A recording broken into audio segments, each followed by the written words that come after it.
Bonjour, je suis Stéphane Marchetti, le réalisateur de La Tête froide, qui est mon premier long métrage de fiction.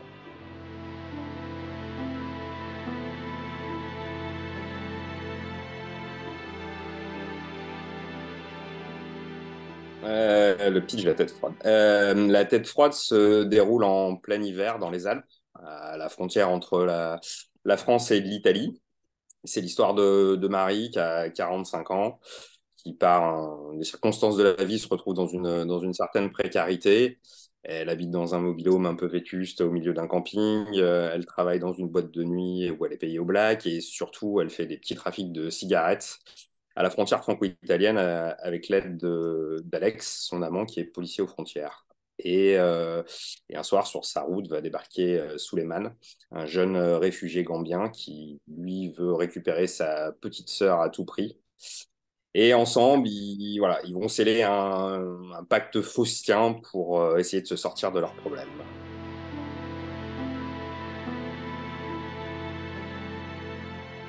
Avant de faire j'ai fait du documentaire pendant de nombreuses années, mais avant de faire du documentaire, il y avait l'envie vraiment de faire de la fiction. Le documentaire a toujours été un heureux accident, mais resté un accident. Donc, à un moment donné, c'était la suite logique de mon parcours. Et c'est vrai que l'univers de la migration, c'est quelque chose que je connais bien, puisque j'ai fait un documentaire dans la jungle de Calais où on a passé de nombreux mois à suivre justement des enfants qui arrivaient seuls à Calais, qui cherchaient à rejoindre l'Angleterre.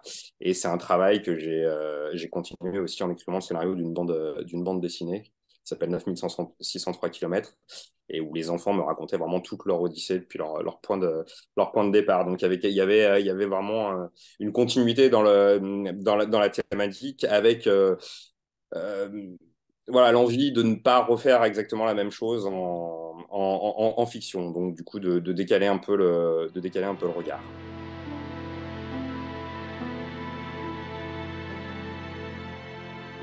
Oui, oui, Marie, c'est un personnage qui est déjà englué à la base dans ses propres problèmes, qui est un peu obsédé par sa survie et qui ne voit pas nécessairement les autres à côté. Et quand elle rencontre Suleiman, dans un premier temps, c'est une question d'opportunité. Voilà, elle peut, avec ce qu'il lui propose, éventuellement gagner de l'argent une fois.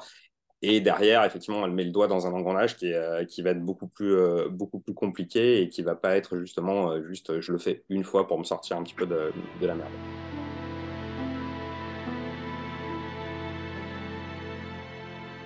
C'est vraiment un concept pour elle, c'est quelque chose qui est très abstrait parce que vraiment, euh, comme elle ne fait que s'occuper à essayer de se sortir de sa propre, enfin, de sortir de sa propre survie, elle ne les voit pas. Là, effectivement, quand la première fois elle les fait passer, ça passe d'un concept à quelque chose de réel. C'est des gens, et voilà. Et du coup, le rapport change. Et c'est un peu ça tout le parcours de ce personnage, où elle va commencer à les voir différemment, pour juste à la fin changer un petit peu son regard changer son regard sur eux. Elle va pas devenir une Cédric Héroux ou quelque chose comme ça. Mais en tout cas, ça va ouvrir son point de vue sur ces gens-là et sur leur parcours.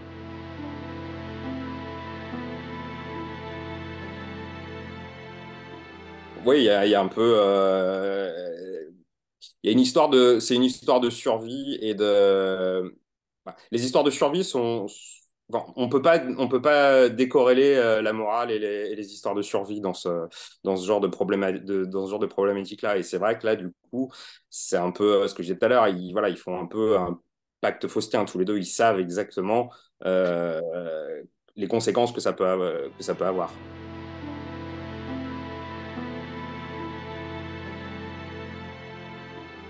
Je pense qu'elle n'a pas conscience au début de ce de, du changement entre justement le passage du trafic de cigarettes à justement transporter des hommes, des femmes et des enfants. C'est quelque chose dont elle a pas du tout conscience, pardon. Et petit à petit, elle va prendre conscience de ça et elle va quand même aussi un peu se blinder justement pour, je pense, ne pas exploser en l'air.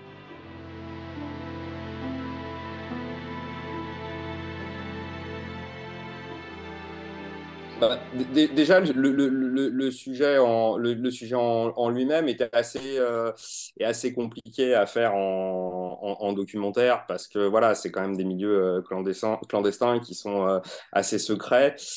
Donc, j'aurais pu le traiter en documentaire, mais de façon très parcellaire. Là, il y avait une réelle envie aussi de romanesque, de narration et de toujours voilà, de mêler cette réalité documentaire avec une trame narrative très forte.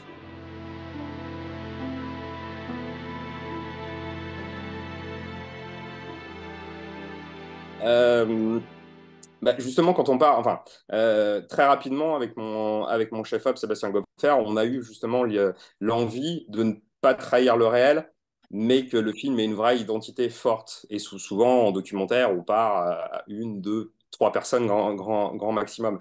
Et, euh, et là, justement, on avait envie, dans le choix, que ce soit dans le choix de l'image, des décors, des atmosphères, la neige. Voilà, moi, je trouve que le mauvais temps a quelque chose de. Enfin, il y a une dramaturgie du mauvais temps qui est très visuelle. Et voilà, on a essayé de trouver en permanence une ligne de crête entre cette réalité et une image forte de fiction.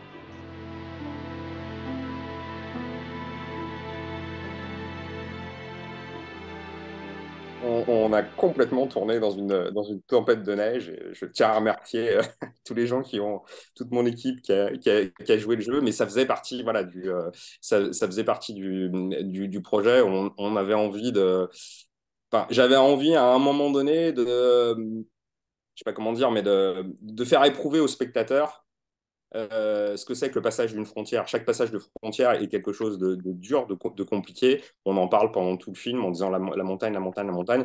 Et à un moment donné, on avait envie voilà, de mettre le spectateur dans ces conditions-là pour lui montrer voilà, effectivement ce que c'est voilà, dans la réalité de franchir un col de haute montagne dans des conditions terribles. Et du coup, voilà, il a fallu aller tourner, nous aussi, dans ces conditions-là.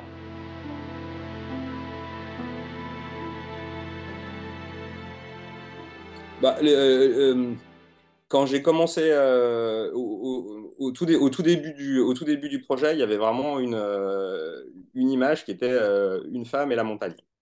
Voilà, c'est vraiment l'image qui a initié ce film. Et on trouvait que c'était un endroit qui était, voilà, la montagne, ça peut être en plein été quelque chose de très beau, et d'un seul coup, quand le temps tourne, quelque chose de totalement effrayant. Et on avait envie de jouer avec cet élément-là de la montagne, justement pour aussi ramener de la tension. Alors, je sais pas s'il y a eu une envie de film de genre, mais en tout cas, oui, il y avait l'envie d'une vraie tension à amener dans le récit.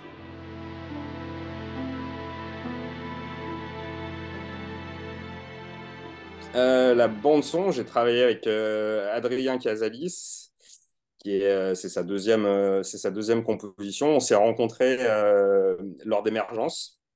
J'avais eu la chance de faire il y a 2 ans, et il avait trouvé assez rapidement le bon, la bonne musicalité, enfin voilà, quelque chose d'un peu électro, d'un peu nerveux, et ça m'avait semblé être le thème assez naturel du film, et que ça se mariait justement plutôt bien avec ces enfin à la fois ces grands espaces que sont la montagne, et à la fois ces petits espaces que sont la voiture de Marie sur les routes.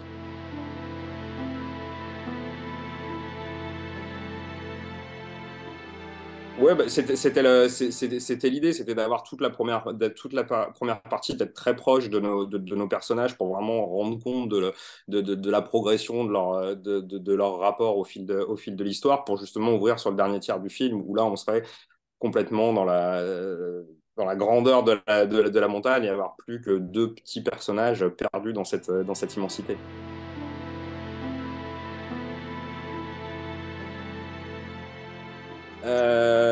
Ça a été quand j'ai commencé à réfléchir au film, j'avais envie voilà, d'un personnage assez ambigu, enfin voilà, complexe. J'avais des personnages, l'héroïne de It's a Free World de Ken Loach, ou Julia de Zonka. Et voilà, il me semblait que Florence rentrait complètement dans ce genre de personnage, avec à la fois quelque chose de brut, revêche, et en même temps une vraie fragilité.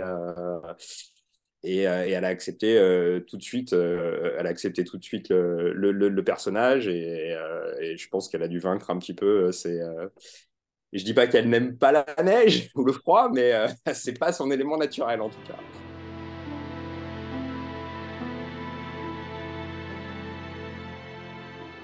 Sabo Baldé, mon directeur de casting, François Guignard, avait demandé aux différents acteurs de nous envoyer une self-tape et celle de Sabo, ça a été la première que j'ai vue et j'ai même pas écouté ce qu'il disait, je l'ai vu à l'écran, j'ai dit c'est lui. Voilà. Il y avait un côté, voilà, il y avait quelque chose d'évident parce que je voulais vraiment que pour ce personnage-là, m'éloigner des stéréotypes justement du migrant et qu'il soit vraiment à l'égal du personnage de Marie, qu'il ait une vraie complexité. Et je trouvais qu'il avait, comme beaucoup de migrants que j'ai pu rencontrer à Calais, il avait à la fois ce côté regard d'enfant dans un corps d'adulte qui a grandi trop vite. C'était vraiment quelque chose qui m'intéressait.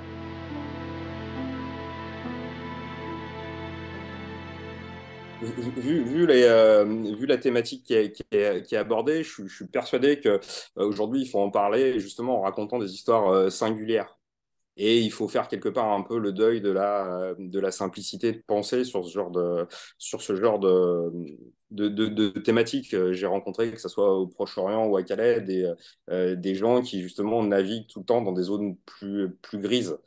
On n'est pas dans le blanc ou le noir ou le stéréotype. Et c'est ça qui m'intéressait. C'était vraiment ce parcours-là unique pour parler, euh, pour parler de cette histoire. Enfin, en tout cas, moi, je me sentais pas d'avoir quelque chose, peut-être un discours qui était très globalisant ou qui allait raconter les choses. J'avais vraiment envie de raconter cette histoire singulière-là sur ce fond de migration.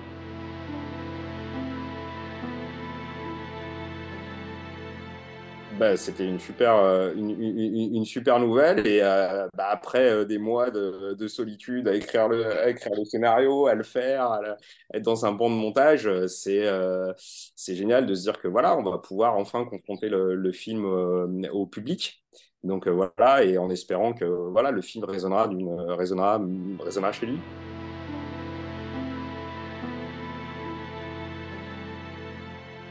Moi, je suis très curieux de ça. C'est toujours quand on fait du documentaire ou enfin de la fiction sur ce genre de sujet, on a toujours une part de nous où on se dit ça va changer des choses et bien souvent on est rattrapé par la réalité. Après on se dit si ça change juste le regard d'une personne, c'est déjà gagné. Mais je serais très curieux de voir la réaction des gens parce que c'est vrai que je sais que c'est un sujet qui peut être assez clivant.